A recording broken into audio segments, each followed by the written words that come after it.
Hi friends, welcome to Zenith's World. இன்றைக்கி நம்ம சேனலில் 3 யூஸ்ஃபுல்லான டிப்ஸ் தான் பார்க்க போகிறோம். ஃபர்ஸ்ட் டிப் என்னென்னா, இந்த மாதிரி கரண்டி வச்சு ஒரு ட்ரைபாட் பண்ண போகிற பாருங்கள். இந்த கரண்டி இது மாதிரி வச்சுட்டு அது மேலே நம்ம ஒரு செல்ஃபோனை வச்சு ரப்பர் பேண்டை வச்சு நல்லா மாட்டி விட்டுருங்க. இங்கே பாருங்கள், நல்லா டைட்டாக ஃபிக்ஸ் ஆயிடுச்சு. இப்போ நம்ம அதை பருப்பு டப்பாலையோ இல்லை மாவு டப்பாலையோ அதில் நம்ம உள்ளே கரெக்டாக ஃபிக்ஸ் பண்ணி விட்டுருங்க. இப்போ நம்ம என்ன வீடியோ எடுக்கணுமோ அழகாக அது பக்கத்துலேயே வச்சு சூப்பராக வீடியோ எடுக்கலாம். யாரோட ஹெல்ப்பும் நமக்கு தேவை கிடையாது, நம்மளே அழகாக வீடியோ எடுக்கலாம். இதே மாதிரி கரண்டியை கையில் வச்சுட்டு கூட நம்ம சமையல் பண்ணையில் சூப்பராக வீடியோ எடுக்கலாம். மெயினாக இது யூடியூபர்ஸ்க்கு இந்த டிப் ரொம்ப யூஸ்ஃபுல்லாக இருக்கும்னு நினைக்கிறேன். ட்ரை பண்ணி பார்த்துட்டு சொல்லுங்கள். இப்போ நம்ம ரெண்டாவது டிப் போகலாம்.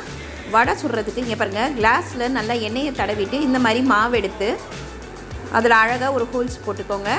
எண்ணெய் நல்லா காய விட்டுட்டு இப்போ நம்ம மேலேருந்தே அழகாக இப்படி போட்டுடலாம்.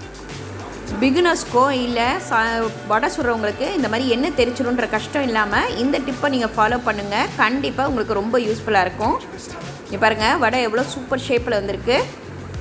கண்டிப்பாக இந்த டிப் உங்களுக்கு யூஸ்ஃபுல்லாக இருக்கும்னு நினைக்கிறேன். ட்ரை பண்ணி பார்த்துட்டு சொல்லுங்கள். மூணாவது டிப் என்னென்னா, இந்த மாதிரி ஸ்ட்ரெயினர் இருக்குது பாருங்கள். நம்ம இந்த மாதிரி பாத்திரங்கள் அதில் தேய்ச்சி வச்சுட்டு அதை கழுவுனோன்னாலும் சரியாக கழுவ முடியாமல் அங்கங்கே அப்படியே நிற்கும். அதுக்கு ஒரு சூப்பர் டிப் என்னென்னா, இந்த மாதிரி ஸ்பூனை நடுவில் வச்சுட்டு தண்ணி ஊற்றுங்க. சூப்பராக எல்லா சைடும் சட்டுன்னு க்ளீன் ஆகிடும். கண்டிப்பாக இந்த டிப் உங்களுக்கு யூஸ்ஃபுல்லாக இருக்கும்னு நினைக்கிறேன். ட்ரை பண்ணி பார்த்துட்டு சொல்லுங்கள். தேங்க்யூ.